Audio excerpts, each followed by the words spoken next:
Gracias.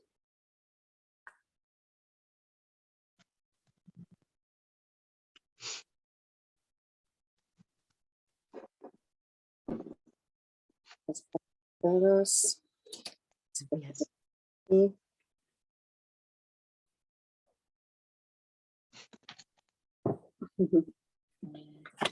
gracias a todos.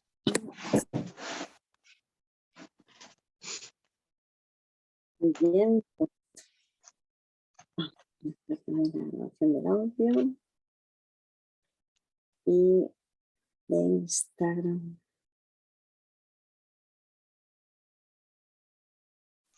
Muchas gracias. Gracias por nuestro compromiso con la paz, que es ya total, claro que sí, ¿verdad? Nos vemos todos ya decidiéndonos completamente por la verdad.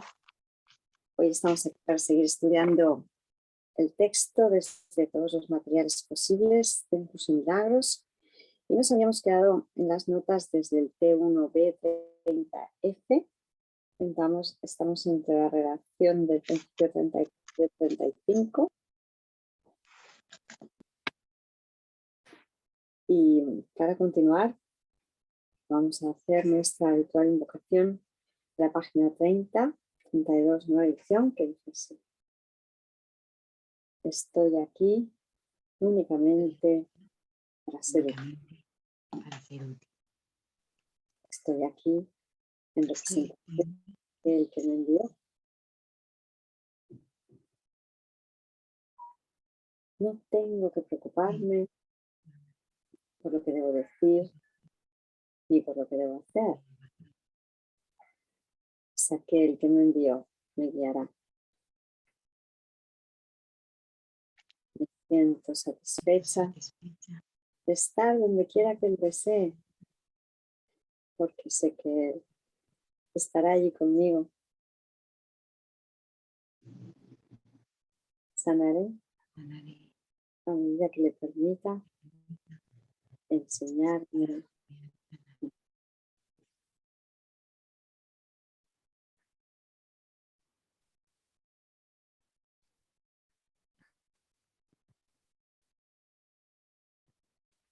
Muchísimas gracias de todo corazón. Una bendición compartir este camino de vuelta a casa. Gracias, Maestro Jesús, por tu perfecta y amorosa guía. Gracias, hermanos poderosos, por vuestro papel del plan. Gracias por llevarlo a cabo perfectamente. Gracias, Padre nuestro, por darnos este maravilloso plan que ha tenido éxito ya. Qué maravilla que así sea, ¿verdad? Que nuestro éxito Sí. garantizado, garantizadísimo. Claro que sí. Me estaba viendo una cosita, Santa Mónica, a ver qué te parece. Pero al horario, si comenzáramos a las 9:15, el Nuevo Testamento. Sí. ¿A ti te viene bien? ¿Te daría tiempo a comenzar a las 9:15? A las 9:15, sí. Ya Sí me daría tiempo. a 10:15, porque pareciera que para llegar en punto en la conexión, con 10 minutitos se me queda un poquito corto porque hay que compartir, hay que poner nombre a veces. Vale. Entonces, hacer media horita para que también no se nos quede tan escueto, ¿no? Vale, sí. Aparentemente. Vale, pues listo. Entonces empezamos a las 9:15, el Nuevo Testamento. Mañana a las 9:15, vale, perfecto. Y terminamos a 9:15 y a las 10 volvemos a comenzar. Vale. Sí, estupendo. Estupendo. Pues muy bien. Vamos a continuar entonces. Nos habíamos quedado, como decimos, en la página 98. Hemos visto justo que lo opuesto a la regla de oro, que estábamos viendo, era el pretender que los demás hicieran lo que nosotros queremos, ¿no? Que es significativas. Esa es la inversión de la regla de oro, que es precisamente el hacer a los demás lo que me gustaría que me hicieran a mí. Y al haber dado la vuelta a la regla de oro, la inversión de los milagros o la proyección se sigue automáticamente. Claro. Porque fíjate que los milagros lo que hacen es extenderse para abarcar.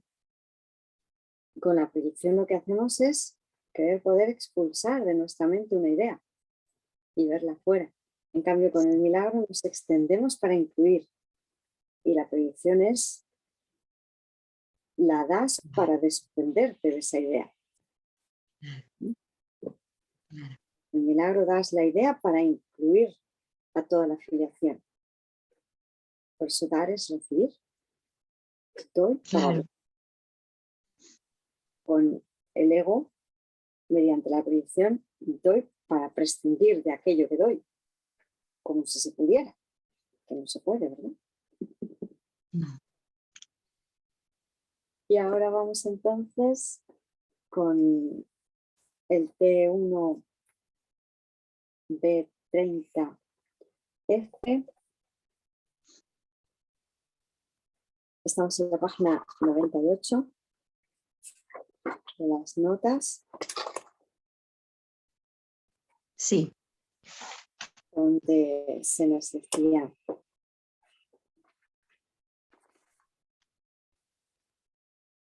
que la corrección radica en aceptar lo que es verdadero en ti mismo al llevar todo lo que eres a la luz.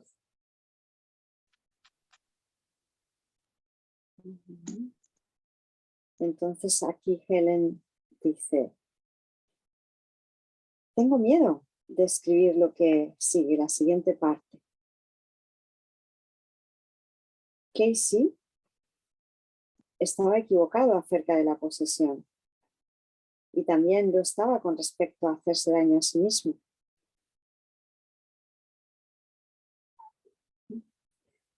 Uno de los mayores problemas con los oradores de milagros es que ellos están tan seguros de que lo que están haciendo es correcto porque saben, estamos en la página 99, que viene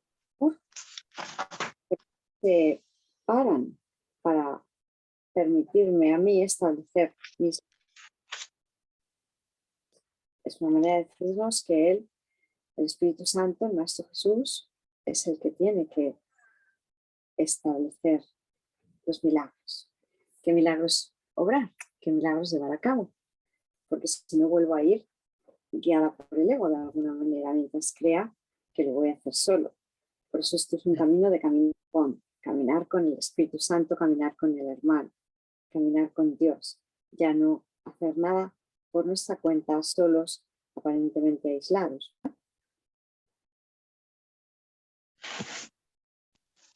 ¿Caice era más amigo de la hermana Helen o de William? Bueno, en realidad ellos al que conocieron fue a su hijo, porque Casey ya había dejado el cuerpo aparentemente cuando ellos contactaron con el hijo. Hugh Lynn Casey es el es el hijo, vale. Pero hablan de Casey, del padre, porque el que era el vidente era el padre. Lo que pasa es que él lo que hizo fue recopilar todo el material y hacer una fundación que, digamos, que protegiera todo el material, que cuidara de que se siguiera guardando, ¿verdad? Vale. Entonces, con quien se pusieron en contacto fue con el hijo, pero para de los libros del padre, vale, que es al que se está refiriendo el Maestro Jesús. Aquí él se refiere al padre, a San Edgar Casey, y que fue el que se interesó primero por él fue San William Thetford. Vale. Porque como Santa Helen estaba teniendo esas manifestaciones, esos sueños premonitorios, pues San William empezó a interesarse por los temas parapsicológicos, ¿no? Vale. más allá de la psicología que ellos tenían como ciencia. De hecho, la hermanita que luego entró también en contacto con ellos, Santa Judy Scott, en ese momento era la presidenta de la Asociación de Parapsicología o algo así, ¿no?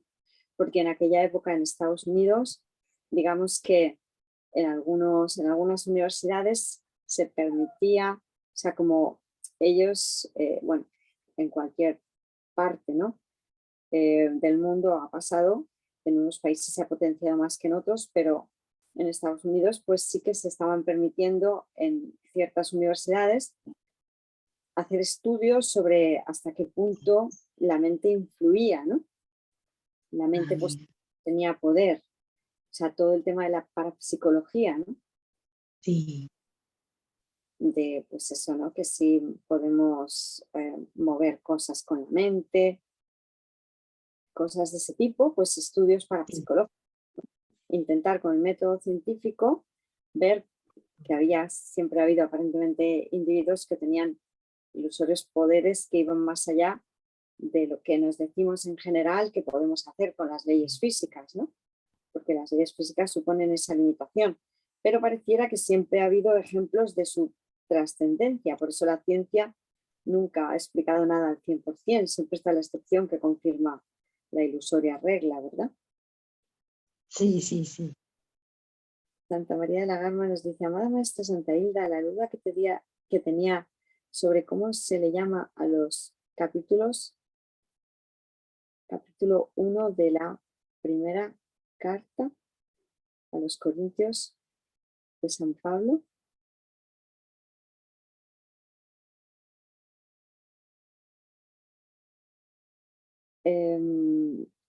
Los capítulos, ¿te refieres a los capítulos del libro? Se llaman capítulos del 1 al 31. Pareciera que estás mezclando la Biblia con el curso de milagros, ¿no? Porque la carta a los Corintios, Claro. no entendemos muy bien la pregunta. Por un lado está la Biblia, aparentemente, aunque la leamos a la luz de un curso de milagros. Entonces la pregunta, ¿cuál sería? La Biblia lo que tienes que ver es que por un lado está el Antiguo Testamento, por otro el Nuevo, y los libros de los que se compone el Antiguo Testamento y los libros de los que se compone el Nuevo. Eso viene todo estipulado en la misma Biblia, en un libro físico, aparentemente, que vienen las... Eso. ¿Verdad? Eso lo tienes que ver en la Biblia. Sí. Cada una de las Biblias. Y están los versículos, los capítulos es aquí en el texto, con los epígrafes. Porque hay cartas a los Corintios. Es que para eso lo que hay que hacer es coger la Biblia, hermanita, y ver el índice. Por ejemplo, vamos a ver. Cada Biblia lo que tiene es su índice.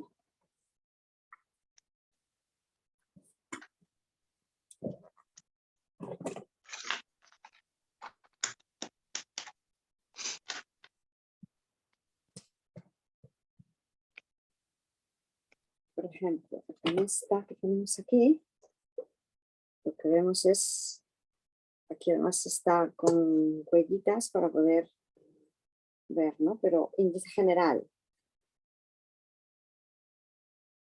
Antiguo Testamento por un lado y Nuevo Testamento por otro. Entonces, ¿de qué se compone el Antiguo Testamento? Pues el Pentateuco. Y dentro del Pentateuco, el Génesis, el Éxodo, el Levítico, Números, Deuteronomio. Está el Pentateuco, historia, que se compone de Josué, Jueces, Samuel, narraciones, que se compone de Ruth, Tobías, profetas, Isaías, Jeremías, poesía, salmos, cantar de los cantares, lamentaciones, sapienciales, proverbios, Job. Y luego ya el Nuevo Testamento, que se compone de los Evangelios, Mateo, Marcos, Lucas y Juan, Hechos de los Apóstoles, cartas, Romanos, 1 Corintios, 2 Corintios, Gálatas, Efesios, Y el último es el Apocalipsis de Juan. Entonces eso lo tenéis en la Biblia o en internet. Si lo buscáis en internet también os vendrá un resumen de todo esto, ¿verdad? Muchas gracias. Muchas gracias. Estamos siempre aprendiendo juntos. Muy bien, pues nos habíamos quedado hablando de todo el tema de cómo llegó San Casey a sus vidas, ¿no? El hermano Casey, a través del interés que mostró en principio San William Thetford y que le hizo partícipe a Santa Helen. Lo que sabemos es que aparentemente, aunque ella tenía ciertas reticencias a leer ese material, pues finalmente accedió, se lo leyó y llegaron a conocer a San Hughlin Casey, que además, lo que hemos dicho ya que estamos presentando este libro, ¿no? ¿Lo tienes ya, Marita? Tienes apagado el micro, perdón. Me tardarán unos días, yo supongo que está a lo largo de la semana y lo tengo. Pues este libro parece ser que está basado en la versión de Hughlin Casey, porque ellos siempre ya tuvieron muy buena relación con San Hughlin, con el hijo, y entonces como muestra de agradecimiento, ya que él tenía una fundación donde guardaban el material, pues quisieron darle esa versión a él y se llamó la versión HLC. Hughlin Case, en otros casos parece ser que también se le llamó la de la monja, de Mom's Version, porque también pareciera que un ejemplar lo guardó una hermanita monja. Es Nun, creo que es Nun, ¿no?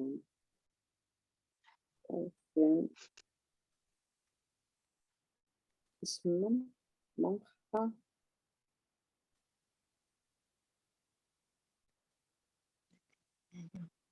No, sí, Nun's Version. La versión de la monja. Muchas gracias. Bueno, pues seguimos leyendo entonces. Nos habíamos quedado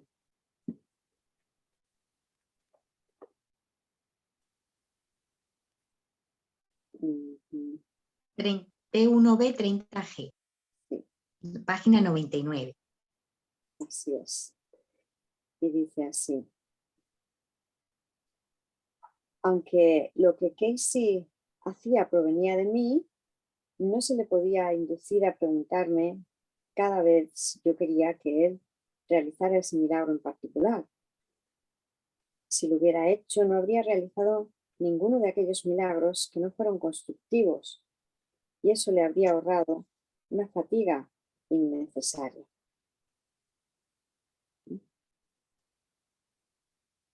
Fíjate. Sobre todo porque, como decimos, tiene que quedarnos clara la idea de dónde viene la fatiga. Primero, de la creencia de que va solo. Estar inspirado es estar en el espíritu. Estar cansado es estar desanimado. Como él estaba pidiendo guía al ego a la hora de hacer los milagros que estaba queriendo hacer desde su individualidad, creía. Y eso es lo que nos ahorramos cuando vamos con guía, que no podemos estar cansados, apesadumbrados, tristes, abatidos, apáticos, todo lo que nos diga el ego, que sabemos que es siempre miedo en definitiva y en última instancia.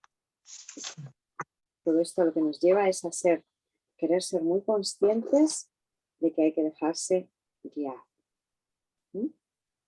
Sí.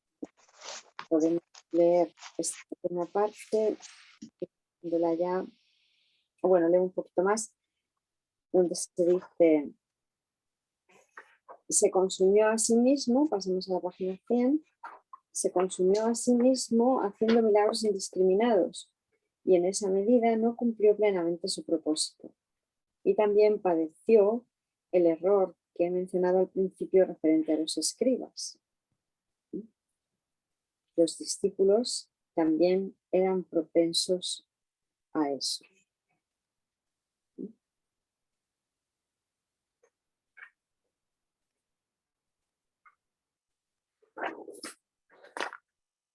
Esta parte, como vemos, es lo que estamos con el compendio, que ayer precisamente, este fin de semana, hemos estado empezando con toda esa parte que Jesús vuelve a retomar en el capítulo 3, vuelve a hablar de San Edgar Casey, ¿verdad? Profundizando más sobre cómo dejarse guiar para que los milagros siempre sean constructivos. Sí. Entonces, se dirijan de forma que veamos que no hay ninguna pérdida posible por nuestra parte, ningún desgaste posible cuando nos dejamos guiar, ¿verdad? Y esta parte entonces la leemos también en el Urtext, en la página 29. Sí.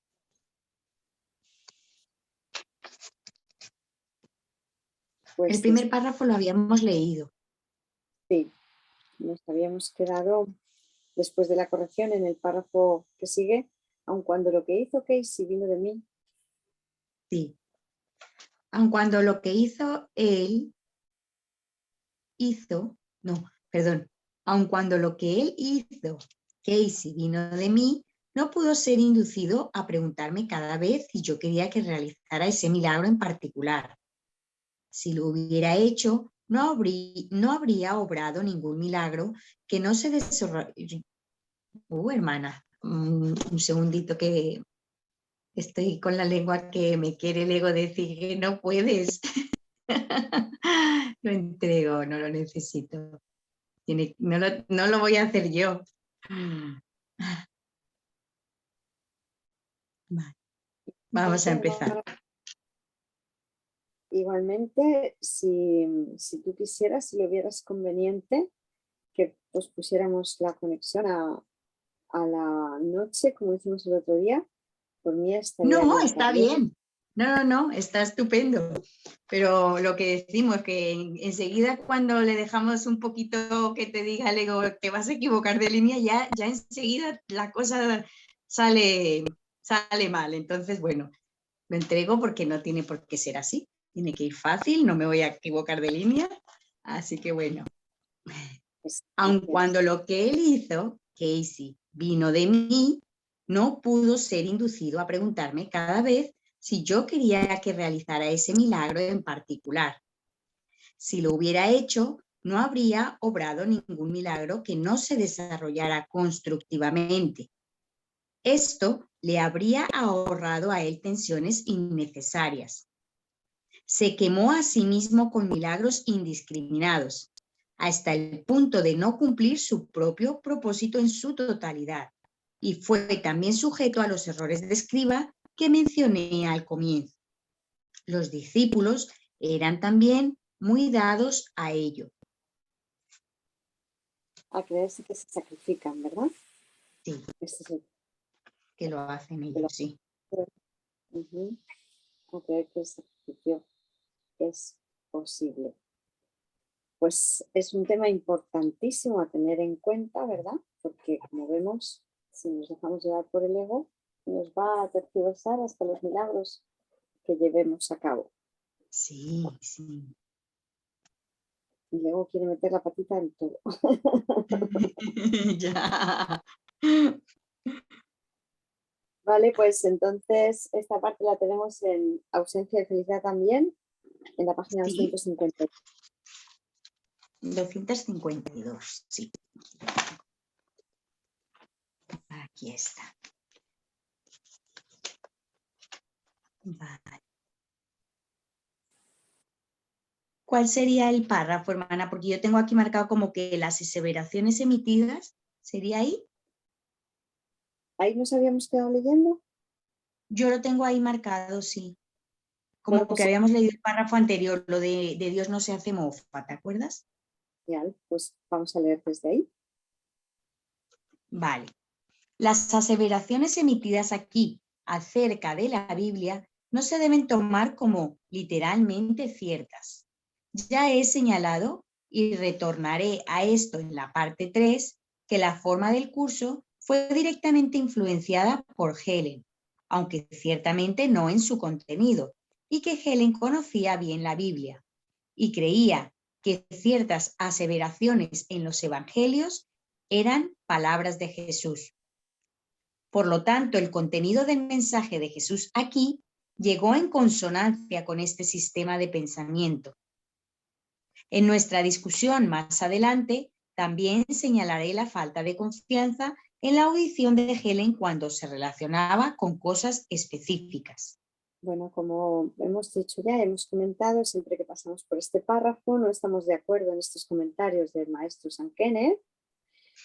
Creo que los comentarios que se hacían con respecto a la Biblia eran voluntarios por parte del maestro y que aquí la corrección que ofrecía el maestro San Kenneth a los escritos y las alusiones a la Biblia de Santa Helen eran oportunos y era lo que el maestro Jesús quería que Helen tuviera en cuenta y por tanto todos nosotros también. No creemos que aquí hubiera habido tergiversación o un uso de los símbolos de forma incorrecta, ¿verdad? Sí. Y en cuanto a lo específico, tampoco estamos de acuerdo en que no haya que pedir guía con respecto a todo. Precisamente en cuanto a lo más específico, cuanto más se lo dejemos a él, mejor. Claro. Solo hay dos voces, solo hay dos sistemas de pensamiento y si no estoy recurriendo a Dios, estoy recurriendo al ego. Sí. Muchas gracias. Es pedir guía, no pedir cosas concretas, sino pedir guía sobre cómo llevar a cabo nuestro papel, incluso con lo más aparentemente mínimo, o más aparentemente útil.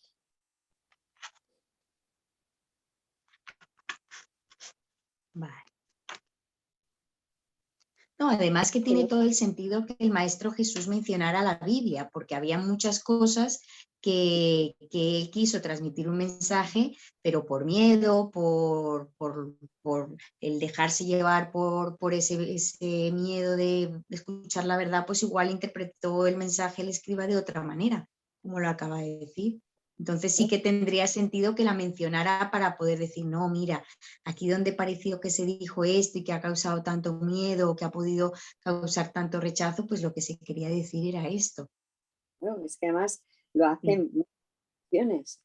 Ese es su papel. Él nos da muchos ejemplos de lo que la Biblia era erróneo para que una vez que vemos varios de ellos, pues ya sabemos cómo corregir nosotros también, cómo ofrecer con respecto a la Biblia o a cualquier material que venga a nuestro encuentro que hable de el origen del mundo, del origen del hombre, que hable de quiénes somos y dónde estamos. Claro, ¿verdad? sí. Eso es. Pues seguimos leyendo en el propio capítulo 8 de la escritura de un curso de milagros en ausencia de felicidad, por favor. En el capítulo 8. ¿Sí, por dónde ibas? Después de algún material adicional sobre la proyección. En la página 252 de ausencia de felicidad. Ah, vale, vale. No, que te he entendido que en el libro del texto, vale. Vale. Entonces, aquí queda en ausencia de felicidad. Me dice, después de algún material adicional sobre la proyección, Jesús le hizo una advertencia a todos los que intenten ser útiles. Por ejemplo, ser obradores de milagros. Uno de los principales problemas con los obradores de milagros es que ellos están seguros de que lo que están haciendo es lo correcto, debido a que saben que ello proviene del amor, que no se detienen para permitirme establecer mis límites. Pues hasta ahí. Sí. Igualmente, vamos a leer un poquito más porque Vale. referencia también a... Perfecto. Posteriormente, en el dictado, Jesús le comentaba a Helen acerca de un famoso sanador, quien no siempre preguntaba cuándo debía obrar un milagro en particular. Y como consecuencia se ocasionó a sí mismo una tensión innecesaria. Esto condujo luego al siguiente comentario. Cualquiera que sea incapaz de dejar las peticiones de los demás sin contestar, no ha trascendido el egocentrismo totalmente.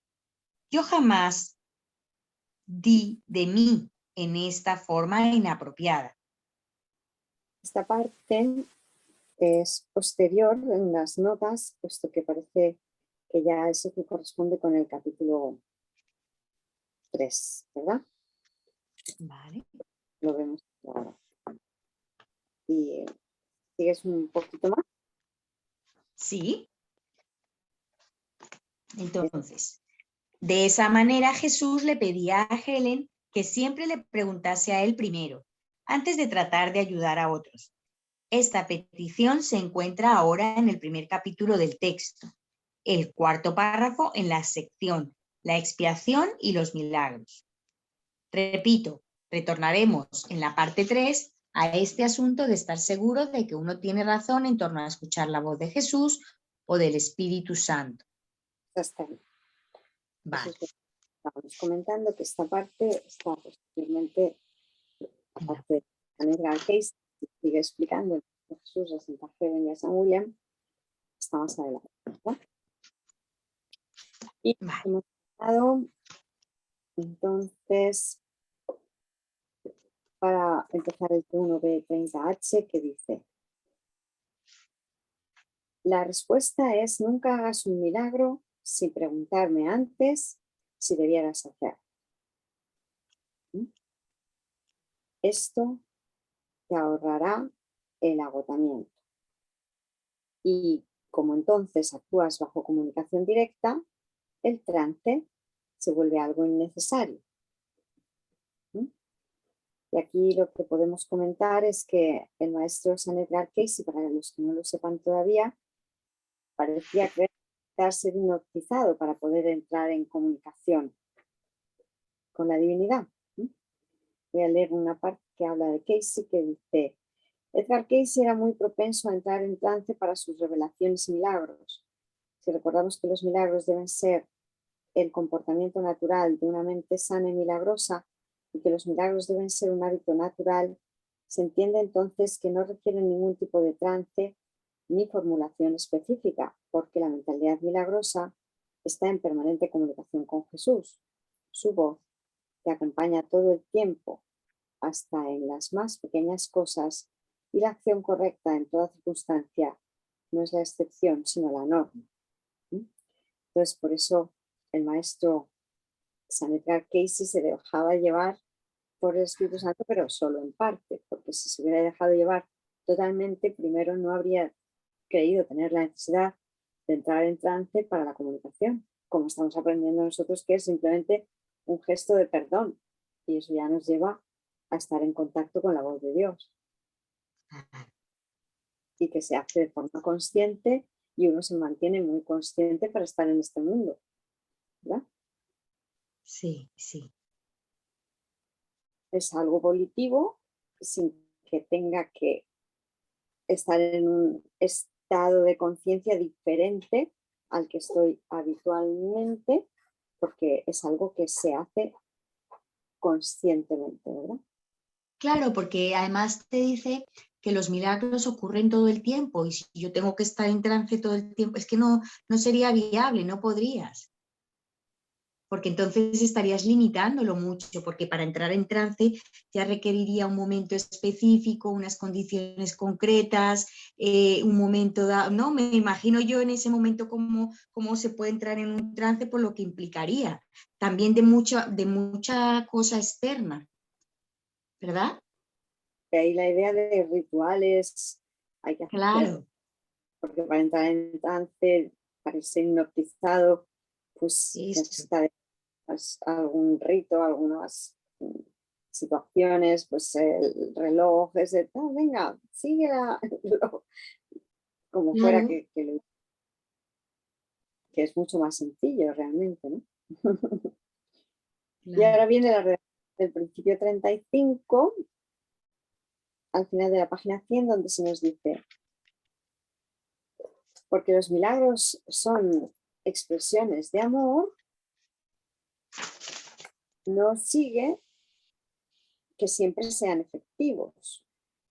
O solo porque los milagros sean expresiones de amor, no se desprende siempre que sean efectivos. Esto, como vemos luego, se matizará, porque si leemos ahora el principio 35 en la FIP, ¿Lo leo, hermana? por favor. Vale. Principio 35. Los milagros son expresiones de amor, pero puede que no siempre tengan efectos observables. Vemos cómo ha cambiado sustancialmente, ¿no? No es que no sean efectivos, sino que son aparentemente improductivos en el mundo de la forma temporalmente. Es decir, aunque se haya obrado el milagro, puede que no veamos sus efectos a través de los sentidos del cuerpo. No siempre. En muchas ocasiones sí, en otras parecerá que no. El milagro se ha obrado, ha sido dado del Espíritu Santo en nosotros, al Espíritu Santo en los hermanos implicados en la situación, y en última instancia a toda la filiación llegan siempre. Es como cuando tiramos una piedrecita en un estanque, la onda expansiva llega a todo el agua, pero no siempre tendremos esos efectos de forma visible, porque además puede que el hermanito se esté resistiendo a recibir el mensaje, el milagro, el pensamiento amoroso en ese momento, pero que más temprano lo recibirá, por supuesto que sí, porque llegará un momento en que se canse de sufrir y que se abra a la verdad, y entonces ahí estará el milagro a su disposición. ¿Verdad? Sí. ¡Qué bonito! Si es que no vemos nada que no sea bonito. Claro, con Dios Como todo. dicen las mamás, ¿dónde tiene mi hijo lo feo que no se lo veo? Pues nosotros igual, no vemos fealdad por ningún lado. Qué bonito. ¿Dónde tiene lo feo que no se lo veo? Claro, así es que todo es bonito. Qué bueno el refrán. Gracias.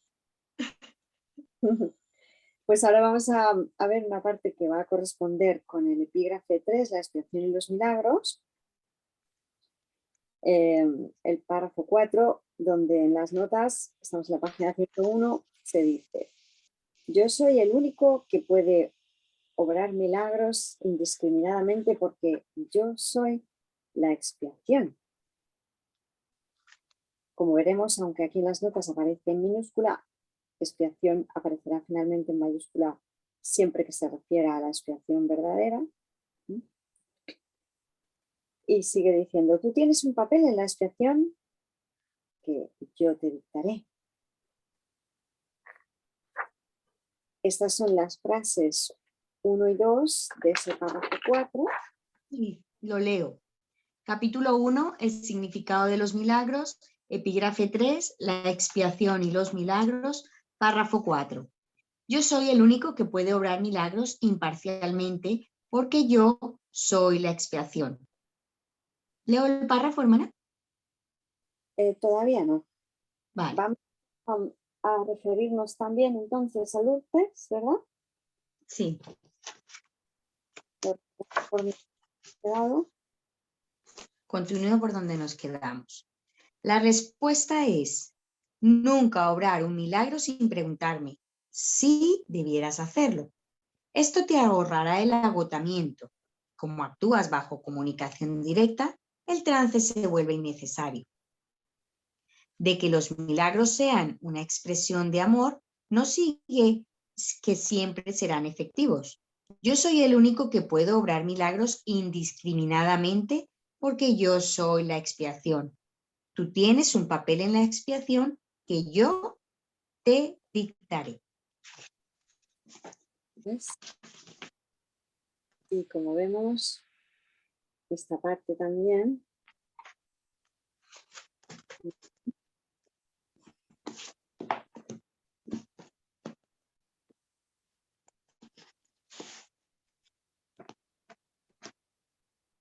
en el libro de un curso sobre milagros,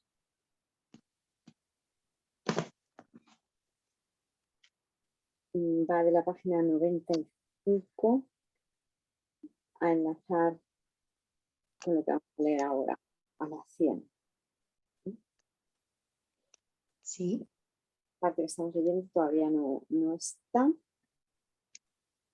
Está con la parte que empieza ahora de este párrafo 4, ¿verdad?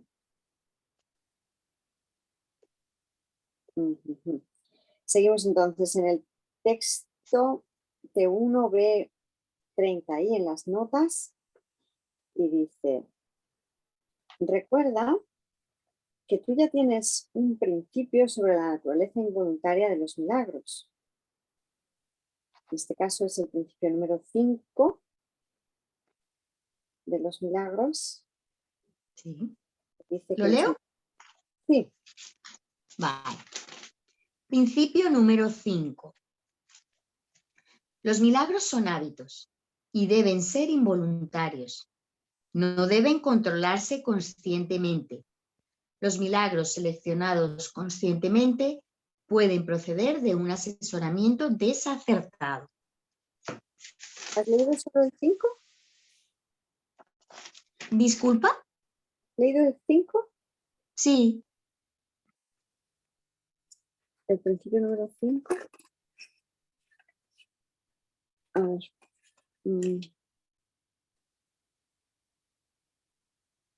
Pues entonces es el 6, disculpa.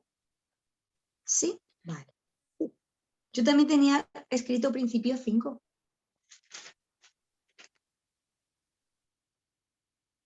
Pero es la naturaleza involuntaria de los milagros. Entonces, es que a veces como las referencias pueden estar trastocadas, Vale.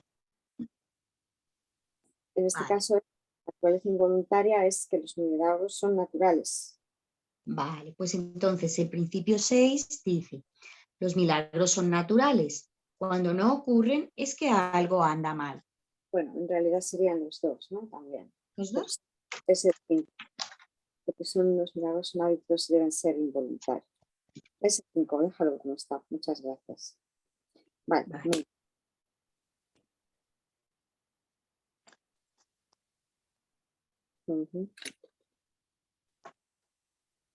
Muchas gracias. Seguimos leyendo entonces.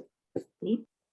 Dice también, hemos establecido el hecho de que todo lo involuntario debe estar bajo el control de Cristo, no el tuyo, ¿verdad?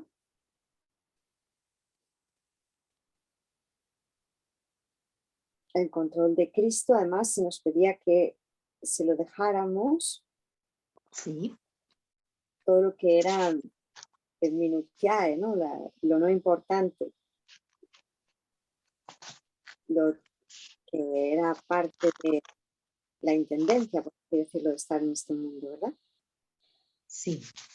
Estaba por un lado el control de Cristo y por otro lado la guía, ¿no? La guía. Si todo lo que no es importante se lo dejamos a su control, Él nos puede guiar con respecto a qué milagros obrar. A eso se refirió y a eso vuelve a hacer mención ahora. Y nos sigue diciendo, pasamos ya a la página 102, el T1B. Bueno, antes de llegar al T1B30J, bajo el control de Cristo, los milagros reaprovisionan tanto al hacedor como al receptor.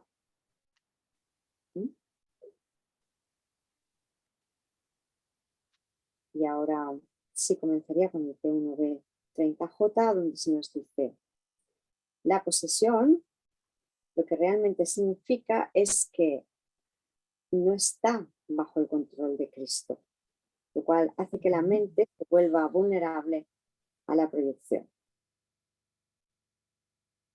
Las referencias a entidades vinculadas a la tierra entrando en los cuerpos realmente se refiere a ser poseído por los propios pensamientos terrenales. Esto es la posesión demoníaca. Después de todo, Lucifer cayó, pero seguía siendo un ángel. Por eso es el símbolo del hombre. Y aquí hay una llamada. La posesión es cuando damos realidad a un pensamiento egoico. Eso es. Son los pensamientos terrenales. Sí, es que es maravilloso poder ver esto ahora ante la luz de la comprensión, porque por eso no hay nada que temer. ¿Qué es Lucifer? Claro. Lucifer es el ángel caído, somos nosotros mismos, el humano es Lucifer. Cuando tú te identificas con un cuerpo, te identificas con lo terrenal, con lo mundano. Y entonces estás sometido a las leyes autoimpuestas. Le vendemos nuestro alma al diablo. Le vendemos nuestra mente al ego. Le rendimos tributo a los dictámenes tiránicos del diablo. Haz esto y serás feliz. Tú vendes tu reino. Renuncias a tu reino celestial por unas cuantas migajas absurdas, por unos cuantos ilusorios placeres mundanos. Sí, claro. Visto esto, fíjate qué maravilla, ¿no? Sí, sí, uy, sí. Ya no hay nada que temer. Si antes parecían fuerzas poderosísimas, ¿no? Incontrolables, ahora tú sabes que es todo puro ego. Y el ego me lo he inventado yo y no existe. Pues fíjate si es fácil de controlar. Sí, Yendo a la causa, claro, al origen, al pensamiento. sí. Hermana, y me viene la imagen de en las películas, cuando hemos parecido ver alguna de estas de terror, ¿no? Al final, tú, si te pones a pensar en el simbolismo, está el sacerdote, ¿no? Siempre la típica escena que te dice, no creas aquello que estás viendo, ¿no? A lo mejor cuando está con otro que le dice, tú no te dejes engañar por lo que estás viendo, porque lo que estás viendo no es real, y mantente firme de que en tu oración, ¿no? En esa imagen que hemos creído todos ver, que le dice que coge a lo mejor la imagen de su hijo, coge la imagen de, y en la película lo representa muy bien, porque el propio sacerdote dice, tú no te dejes engañar por lo que estás viendo, que eso que estás viendo no es real. Pues igual, igual. Sí, exactamente, claro ¿Sí? que sí. De eso se trata, ¿qué es lo que estamos haciendo? Entrenar nuestra mente para ver solo la visión del Cristo, para escuchar solo la voz de Dios y no dejarnos llevar por las ilusorias distracciones del ego, ¿no? Mira, qué bonito, mira qué atractivo, lo otro, esto te va a hacer sentir especial, véndeme tu alma, ¿no? Renuncia al Cristo en ti, dame de comer a mí, busca las cosas del mundo como tu objeto de satisfacción, haz que Sí, el mundo sea tu fin y no solo un medio para volver a casa. Pues sí, ahora todo, por eso no hay por qué tener miedo a la posesión de ningún tipo, ¿no? Estar desposeído es estar desposeído del Cristo. Si pongo al Cristo a cargo, ya vuelvo a tener el reino. Estar poseído significa no estar bajo el control de Cristo, lo cual hace que la mente se vuelva vulnerable a la proyección, porque la única manera de escapar del miedo sin perdonar es proyectar la culpa fuera que estoy sintiendo. claro. Y entonces ver a los otros los causantes de mi malestar. Para no perdonar, tengo que seguir justificando que lo hago porque no me dejan otra opción, que no soy yo el que toma las decisiones, que esto no me lo estoy haciendo yo a mí. Y no sería evidente. Si yo viera la situación tal como me la explica ahora el Espíritu Santo, tendría que, por fuerza, decir, pues suelto esta interpretación. Pero no hay más ciego que el que no quiere ver. Entonces estaremos siendo poseídos por el ego. Sí, Esta posesión sí, no es demoníaca, o es demoníaca porque el ego es demoníaco, pero es egoica.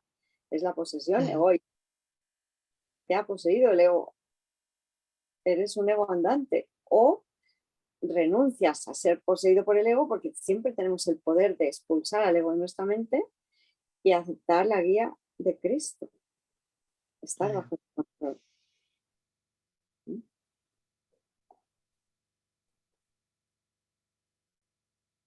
Sí. La referencia, que es muy interesante también como lo mencionó allí, ¿no? Era en el capítulo 1, es en la página 32 de las notas.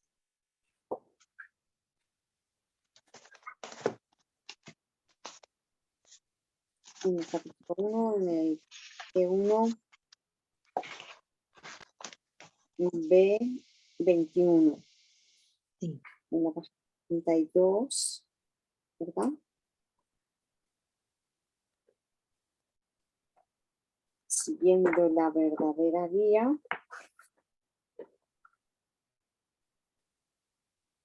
En la frase 10, en la 11.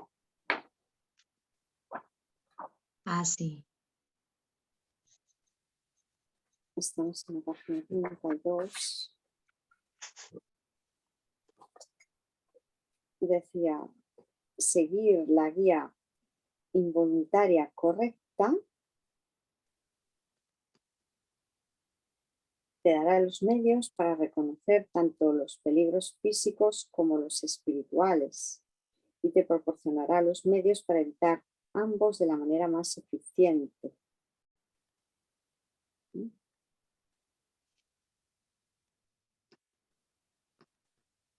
Es un poquito antes.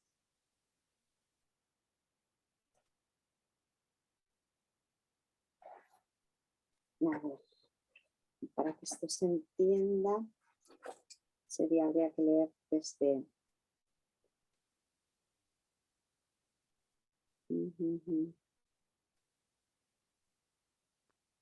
La idea es dejar de sintonizar este mundo de la forma para ver el otro, donde le decía, esta habilidad es un don. Y cuando esté bajo control involuntario en lugar de una involuntaria falta de control, será muy útil.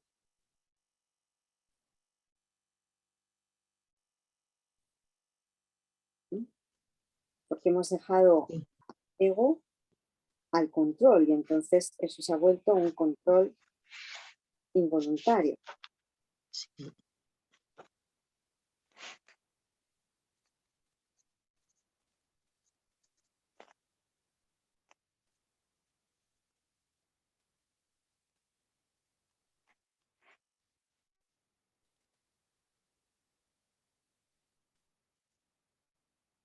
Al revés. Cuando esté bajo control involuntario, cuando le dejes al Espíritu Santo que controle, habrá un verdadero control. Pero si dejamos al ego que controle, lo que tenemos es una falta de control que ya se ha automatizado y por eso es involuntario, ¿verdad? Sí. Bueno, al fin y al cabo lo que hay que entender es que dejarle al ego que controle nuestra mente es tener una mente descontrolada. Caos total. Caótica. Por eso hay que no seguir queriendo dejar al ego que controle nada en nuestra mente. Porque el ego no sabe nada, el ego es la locura, es lo diabólico en nuestra mente, ¿no? Sí.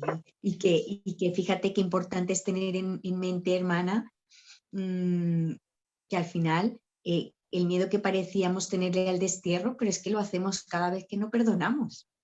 O sea, es como que, ¿no te parece a ti que cuando vas leyendo un poco todos los materiales y ahora con la Biblia es como que vas hilvanando todo y vas poniendo las fichitas en el puzzle y entonces es como que lo ves? Porque claro, ese miedo a que nos destierren, a irnos del cielo, a quedarnos en el purgatorio, pero si es que es donde estamos cuando no perdonamos.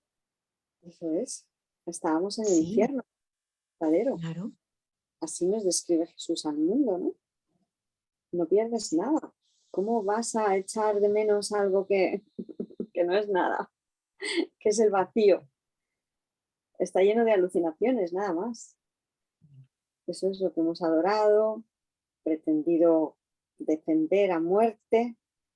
Sí. Yo no puedo vivir, yo por esto mato. Hace un par de años tuve aquí la oportunidad de tener a mis dos abuelas, la materna y la paterna. Y ahora me acuerdo de esta conversación por cómo cada una decía lo que creía ser el infierno, ¿no? Y mi abuela paterna siempre parecía ser muy practicante, muy entregada a la iglesia, y ella decía que su mayor miedo era ir al infierno.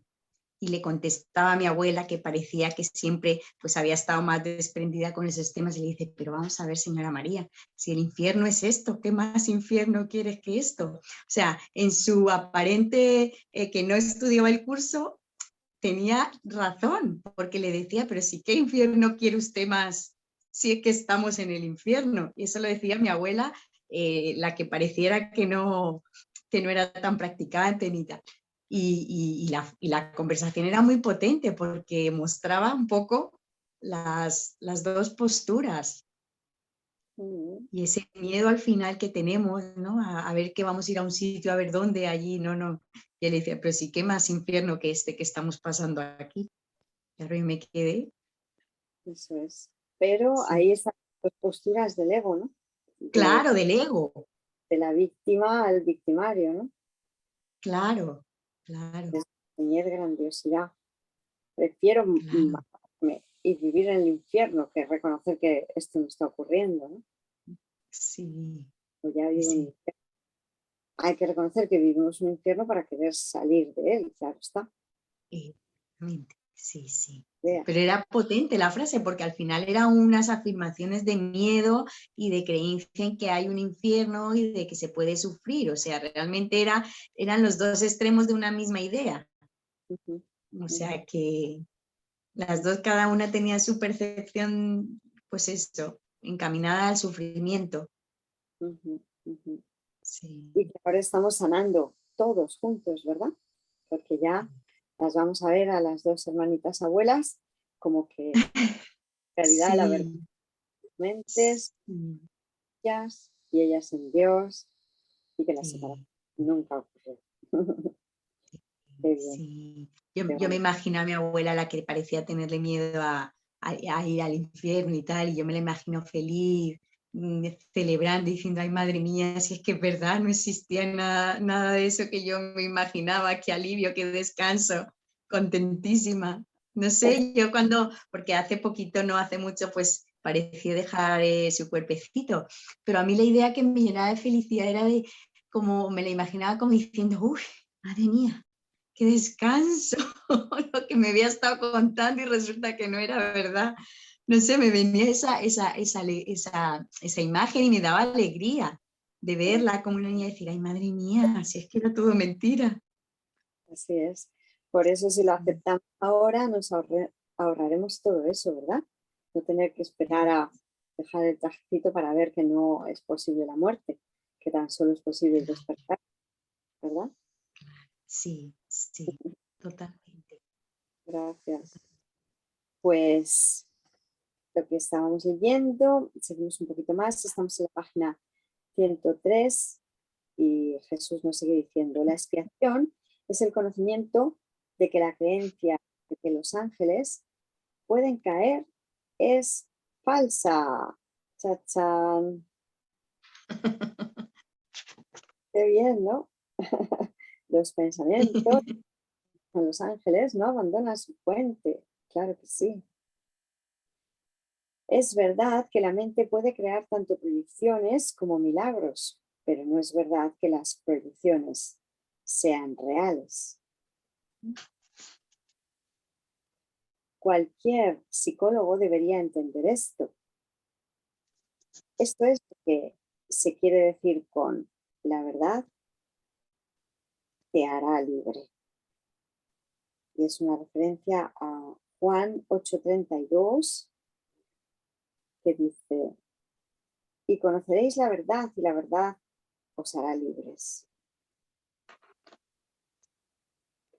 Ya no estamos sometidos a las falsedades de la serpiente, a los dictámenes tiránicos del ego. Saber que Dios es la respuesta es lo que nos libera de las ilusiones. Pues esta parte la tenemos ya en la página 30 del Urtext. Si quieres empezar a... Sí, a ver.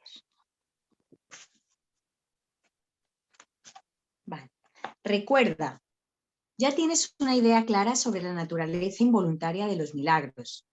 También hemos establecido el hecho de que cualquier cosa involuntaria está bajo el control de Cristo, no bajo el tuyo. Bajo el control de Cristo, los milagros colman al que da tanto como al que recibe. Posesión realmente significa no bajo el control de Cristo. Así, haciéndole a Él, y está entre paréntesis y entre signos de interrogación, la mente, vulnerable a la proyección. La referencia a los cuerpos terrenos entrantes realmente se refiere a ser dominado por los propios pensamientos terrenos. Esto es posesión del demonio. Después de todo, Lucifer cayó, pero todavía era un ángel. Por eso es el símbolo del hombre. Hay un símbolo de interrogación. La expiación es el conocimiento de que la creencia en que los ángeles pueden caer es falsa.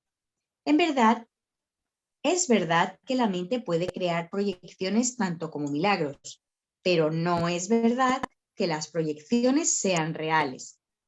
Cualquier psicólogo debiera entender esto. Esto es lo que quiere decir: la verdad te hará libre. Pues así es. Así es. Aquí aparece la mente entre interrogaciones, Sí. cosa que Santa Helen se está preguntando. Sí, es la mente, por supuesto que sí, es la mente, ¿verdad? Sí. Es la mente la que toma las decisiones, es la mente la que se puede liberar. Y está claro que Lucifer es el símbolo del hombre, ¿no? Ella también se lo preguntaba. Vemos que en algún momento el Maestro Jesús le llama Atra, que es otro nombre para también demonio, Azra. Pero ahora en el sentido del caído, del ángel de la luz. Sigues siendo una criatura de la luz, aunque te hayas creído que puedes convertirte en algo tenebroso. Ese es el mensaje amoroso que siempre nos va a dar el Espíritu Santo, ¿verdad? Sí. Y esta parte la tenemos también en el libro de Un curso sobre milagros. Estamos en la página 13, desde donde dice: los que han sido perdonados son los medios del redimir. Esto ya lo vimos el otro día. Sería la parte de el principio 35, que todavía no se menciona aquí. Espíritu Santo. Sí, ya hemos pasado al principio 35, ¿no? El principio 35, los milagros son expresiones de amor, pero puede que no siempre tengan efectos observables. Aquí está. Los milagros son expresiones de amor, pero eso no implica que sus efectos sean siempre visibles. Soy el único que puede extender milagros sin discriminar, porque soy el redimir. Tú tienes un papel en el redimir, el cual te dictaré. Pregúntame cuáles milagros deberías extender. Eso te ahorrará esfuerzos innecesarios, porque estarás actuando bajo comunicación directa.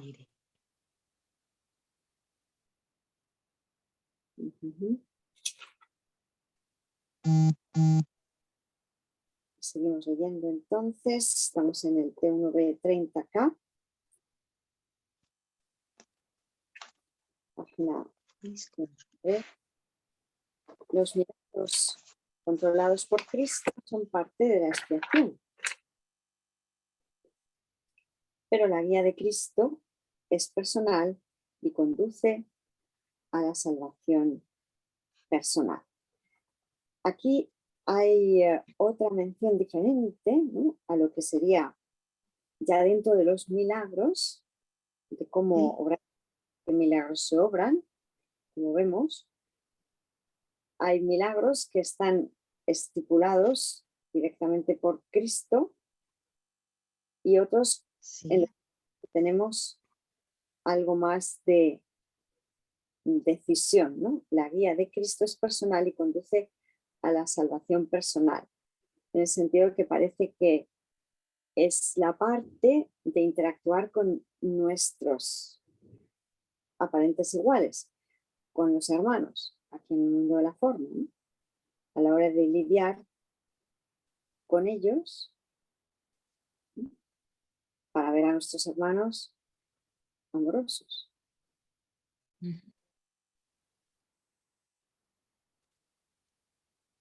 Vale.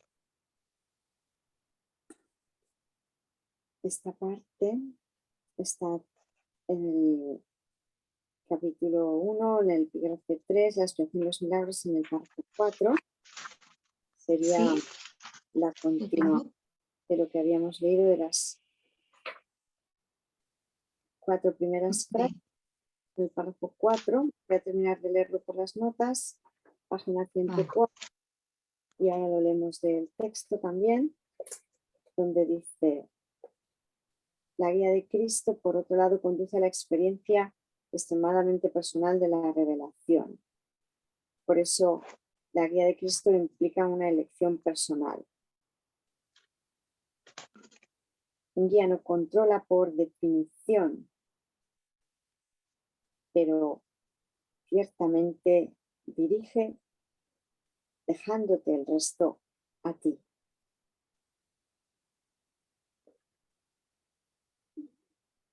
Estamos en el T1B30L.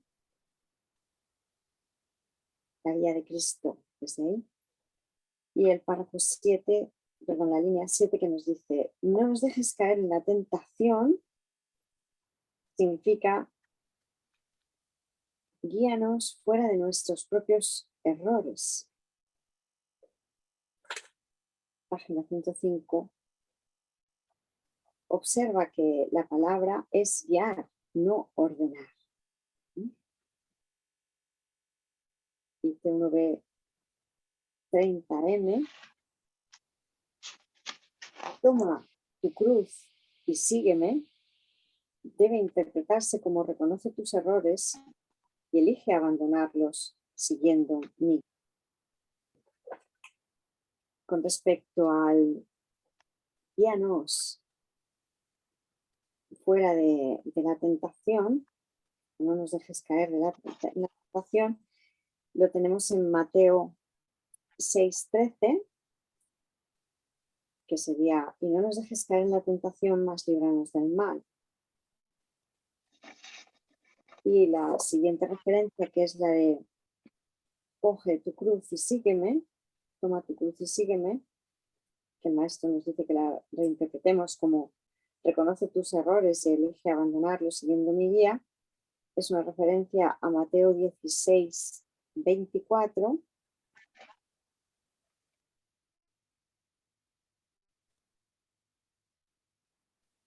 Entonces Jesús dijo a sus discípulos: si alguno quiere venir en pos de mí, niéguese a sí mismo, tome su cruz y sígame.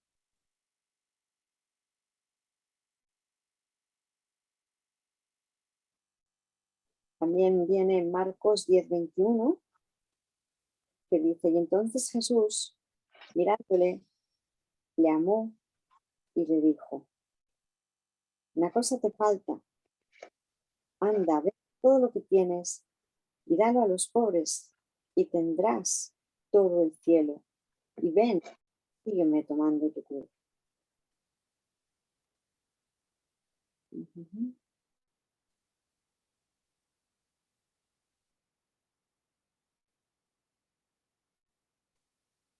Y dice bueno, vamos a quedarnos aquí para leer el párrafo 4 completo ya, ahora sí. Lo leemos completo. Vale. Entonces, estamos en el capítulo 1, el significado de los milagros, epígrafe 3, la expiación de los milagros, párrafo 4. Dice Jesús: yo soy el único que puede obrar milagros imparcialmente porque yo soy la expiación. Tú tienes un papel en la expiación que yo te indicaré. Pregúntame qué milagros debes llevar a cabo. Ello te ahorrará esfuerzos innecesarios porque estarás actuando bajo comunicación directa. La naturaleza impersonal del milagro es una característica esencial del mismo, ya que me permite dirigir su aplicación y bajo mi dirección los milagros conducen a la experiencia altamente personal de la revelación. Un guía no controla, pero sí dirige, dejando a tu discreción el que lo sigas o no. No nos dejes caer en la tentación significa, reconoce tus errores y elige abandonarlos siguiendo mi dirección. Muchas gracias. Pues lo leemos también de Lourdes, por favor. Sí. Dice, los milagros controlados por Cristo son parte de la expiación, pero la guía de Cristo es personal y lleva a la salvación personal. La naturaleza impersonal de los milagros es un ingrediente esencial porque me permite controlar su distribución cuando lo veo conveniente. La guía de Cristo, por otra parte, lleva a una experiencia altamente personal de revelación. Por eso implica una elección personal. Un guía, por definición, no controla, pero sí dirige, dejándote a ti el seguimiento. No nos dejes caer en la tentación significa, guíanos fuera de nuestros propios errores. Nota que la palabra es guiar, no ordenar. Coge tu cruz y sígueme debiera ser interpretado para ser leído como reconoce tus errores y elige abandonarlos siguiendo mi guía. Y en el libro de Un curso sobre milagros, estamos en la página 14, de 1.36.50, que dice, los milagros controlados por Cristo forman parte del redimir, pero la guía de Cristo es personal y conduce a la salvación personal. La naturaleza impersonal de los milagros es una característica esencial del mismo, ya que me permite dirigir su distribución. La guía de Cristo conduce a la experiencia intensamente personal de la revelación. Por eso implica una decisión personal. Un guía no controla, pero sí dirige, dejando a tu discreción el que le sigas o no. No nos dejes caer en la tentación quiere decir, guíanos fuera de nuestros propios errores. Y toma tu cruz y sígueme quiere decir, reconoce tus errores y decide abandonarlos siguiendo mi guía. Bueno, pues hemos llegado hasta el T1B30N, que es donde lo vamos a dejar. ¿Vale? Sí. Y daros las gracias por todo lo compartido. Una bendición estar aquí juntos, aprendiendo, sanando. Gracias, Ramón. Muchas gracias. Mañana a las 9:15 el Evangelio y a las 10 el estudio de los materiales. Estamos ahí ajustando aún todavía un poquito, pero bueno, ya estamos llegando al punto. Sí, genial. Bendiciones. Gracias. Nos amamos. Bendiciones. Gracias. Gracias. Gracias, gracias. Gracias. Gracias.